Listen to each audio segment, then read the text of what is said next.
Friends, आप social media पर काफ़ी ज़्यादा वीडियो देख रहे होंगे जिसमें ये बताया जाता होगा कि ब्रह्म राक्षस कौन होता है, ब्रह्म राक्षस की उत्पत्ति कैसे होती है। काफ़ी ज़्यादा वीडियो में तो ये बताया जाता है कि ब्रह्म राक्षस तब बनता है जो विद्वान ब्राह्मण हो, जिसको मंत्रों का, ग्रंथों का काफ़ी ज़्यादा ज्ञान हो और उसकी मृत्यु हो जाए तो वो ब्रह्म राक्षस बनता है। और इसको फॉरेनर लोग किस नाम से जानते हैं ये भी मैं आपको बता दूं। फॉरेनर लोग इसको कहते हैं हेती। और लेकिन जो असल वजह है और जो असल में ब्रह्म राक्षस कैसे बनता है मैं आपको बताता हूं। अगर कोई विद्वान ब्राह्मण हो जिसको ग्रंथों का, मंत्रों का काफ़ी ज़्यादा ज्ञान हो और साथ ही वो अधर्म के रास्तों पर भी चलता हो और काफ़ी ज़्यादा अधर्म करता हो और उसकी किसी कारणवश मृत्यु हो जाए तो वो बनता है ब्रह्म राक्षस।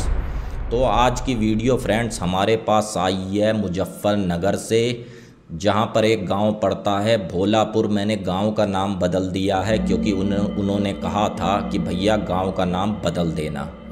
और ये पूरा इंसिडेंट होता है विक्रम और राजू के साथ, जिसके पीछे ऐसा ब्रह्म राक्षस ने पकड़ा कि उनको अपनी जान बचानी भारी पड़ गई।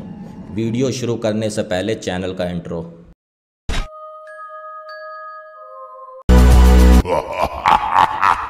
फ्रेंड, आप सबको मेरी नमस्कार। मेरा नाम है अजय और मैं इस चैनल पर हॉरर वीडियो, देवकीय चमत्कार, लोक कथाएं आपके लिए लेकर आता हूं। अगर आपको भी इंटरेस्ट है तो प्लीज़ चैनल को सब्सक्राइब करें।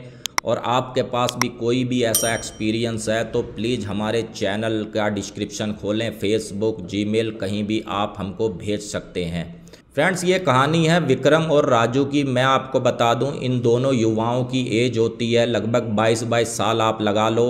और जिसमें से विक्रम जो होता है अपनी बीए कंप्लीट कर चुका होता है और जो राजू होता है उसको डॉक्टर बनना होता है।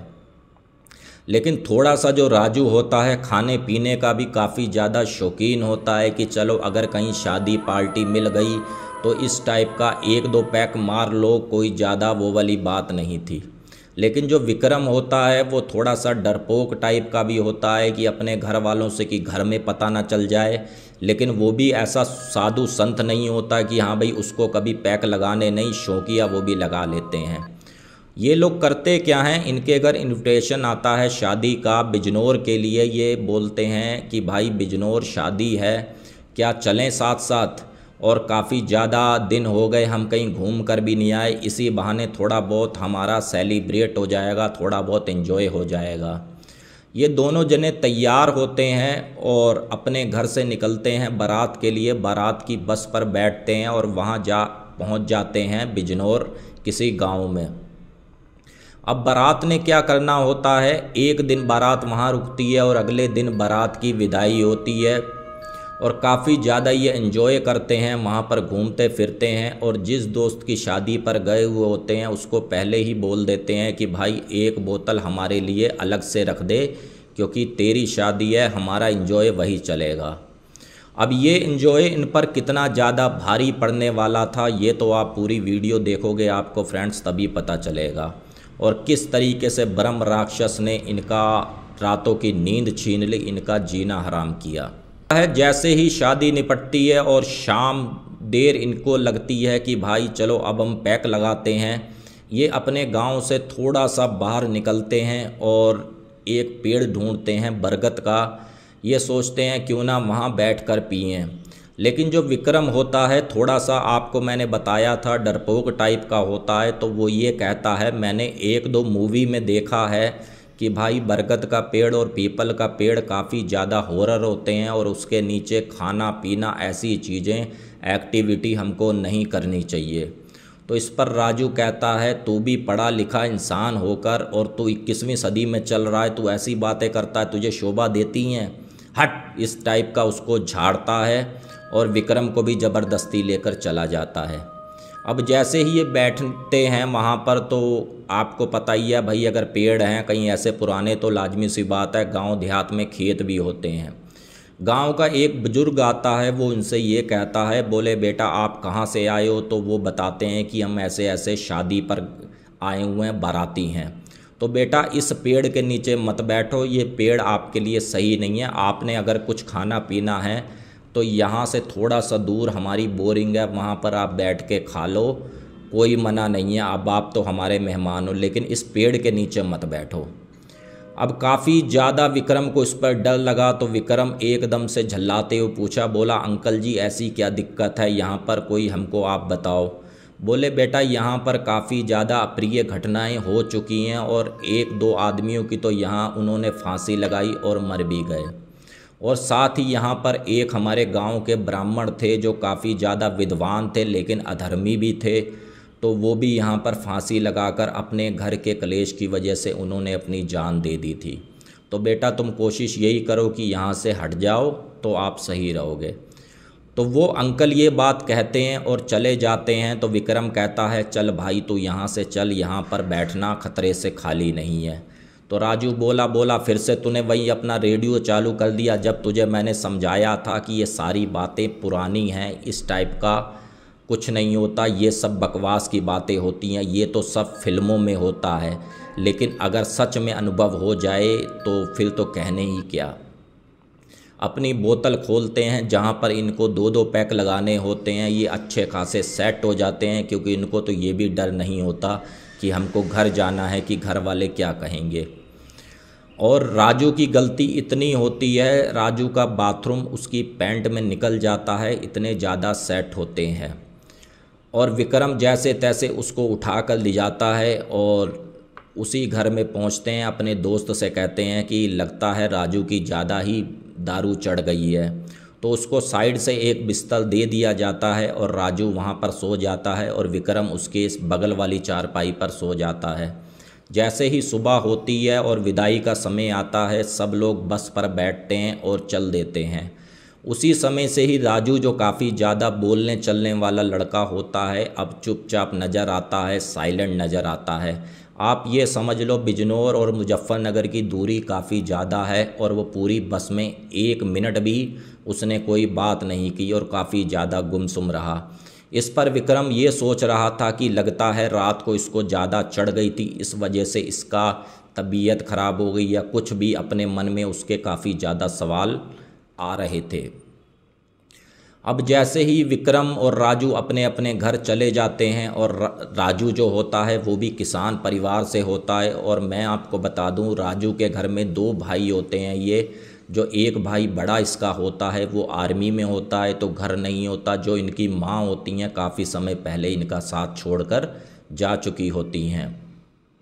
खेती किसानी का भी काम काफ़ी ज़्यादा ज़ोर शोर से चल रहा होता है। तो इसके पिताजी ये कहते हैं, बोले बेटा आज की रात घर पानी लगना है और नंबर हमारा है, और हो सके तो भाई घर का ध्यान रखना, और क्या पता मुझे सुबह हो जाए।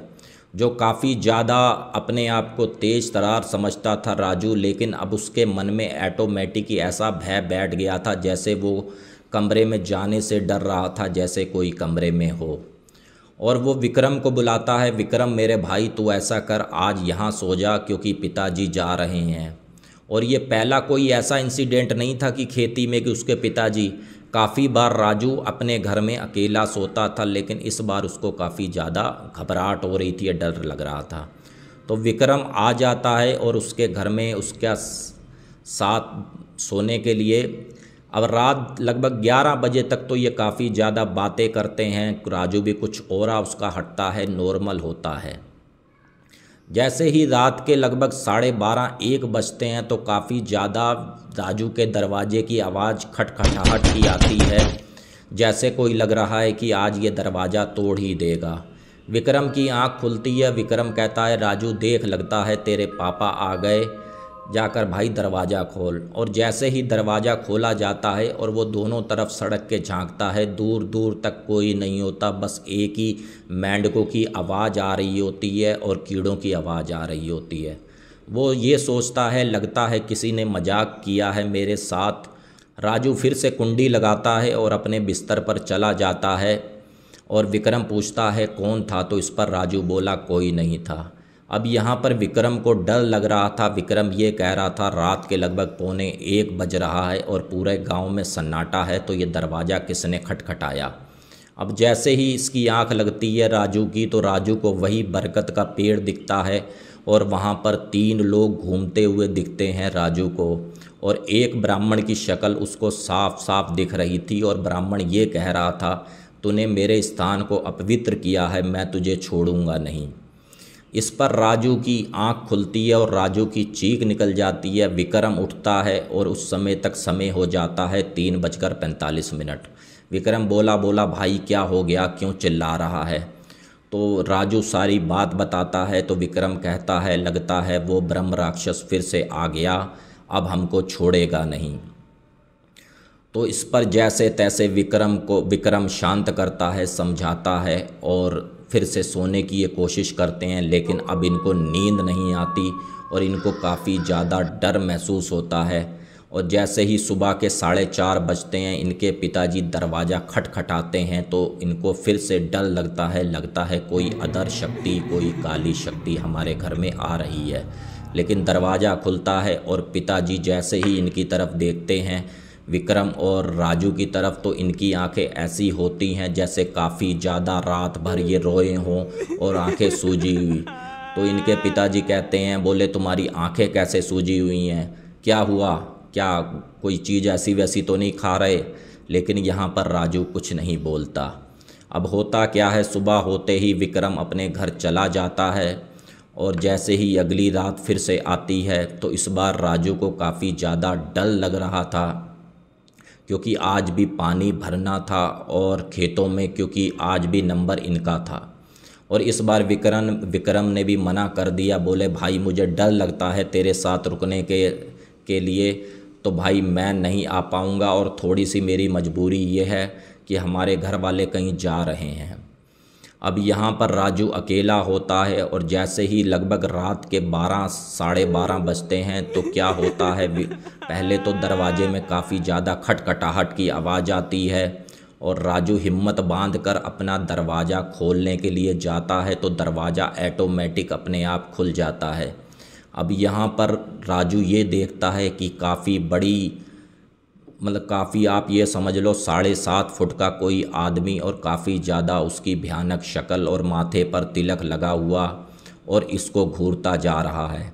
यहाँ पर जो राजू था थोड़ा सा उसको हनुमान चालीसा भी याद थी। हनुमान चालीसा जैसे ही गाने लगता है, राजू पहली लाइन ये पढ़ रहा था तो दूसरी लाइन वो सामने वाला आदमी पढ़ रहा था। अब होता क्या है, राजू हनुमान चालीसा छोड़कर दुर्गा सप्तशती का पाठ करता है। पहली लाइन ये पढ़ रहा था तो दूसरी लाइन वो पढ़ रहा था। इस पर राजू फिर बेसुध हो जाता है। जब वो थोड़ा सा अपने रौद्र रूप में आता है, राजू वहीं गिर जाता है और बेहोश हो जाता है। जैसे ही सुबह 4:30 बजे राजू के पिताजी आते हैं तो वो ये देखते हैं कि मेरा बेटा को हुआ क्या है। डॉक्टर के पास लेकर जाते हैं, डॉक्टर चेकअप करता है लेकिन सारे के सारे चेकअप नॉर्मल निकलते हैं। तो इस पर डॉक्टर ये कहता है कि शायद थकान की वजह से इनको कोई दिक्कत हुई होगी। लेकिन अब जो बात थी वो तीसरी रात की थी और तीसरी रात जो इनके पिताजी थे घर ही थे, क्योंकि पानी का काम निपट जाता है। अब राजू जैसे ही सोने की कोशिश करता है, पहली बात तो उसको नींद ही नहीं आती और उसको काफ़ी ज़्यादा डर लगता है। उस ब्रह्म राक्षस की तस्वीर, ये समझ लो उस राक्षस का रूप उसके सामने, आँखों के सामने रहता है। अब की बार तो इसके साथ ऐसा होने वाला था कि जैसे ही ये सोया हुआ होता है तो इसके कमरे पे इसके ठीक सामने ब्रह्म राक्षस आकर प्रकट हो जाता है। बोला, तुझे तो मैं अपने साथ लेकर जाऊंगा, तूने मेरी जगह अपवित्र करी। तो इस पर राजू की चीख निकलती है, बोले पिताजी मुझे बचा लो, पिताजी मुझे बचा लो।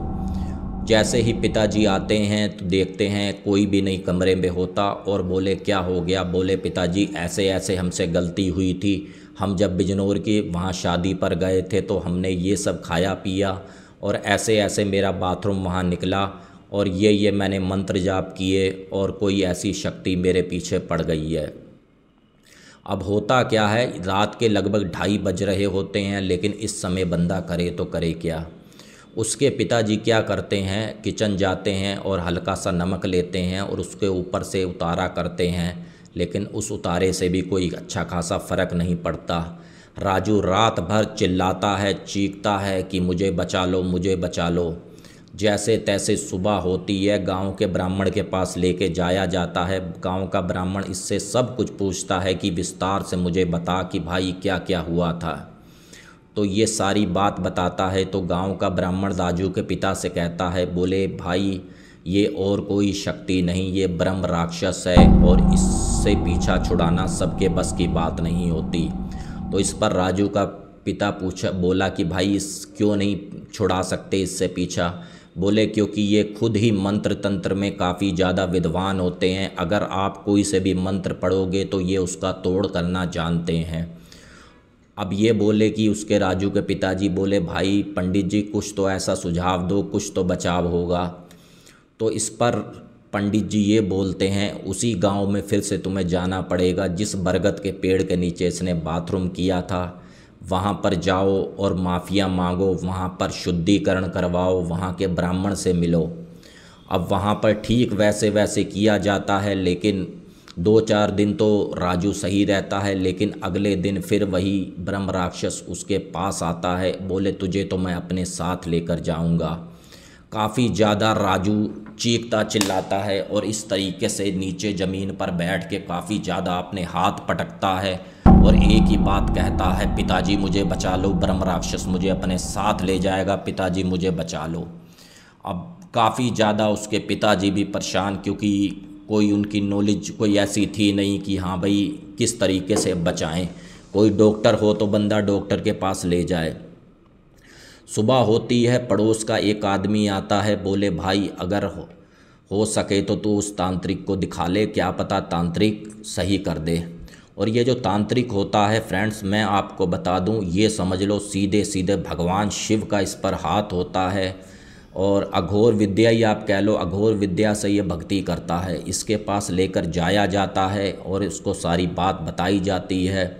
तो वो तांत्रिक भी यही कहता है, बोले भाई इसने गलतियां तो एक नहीं काफ़ी बड़ी की है, अगर कोई छुटमुट प्रेत होता तो क्या पता मैं इसको बचा लेता, लेकिन जो ब्रह्म राक्षस होता है वो अपने साथ लेकर जाता है।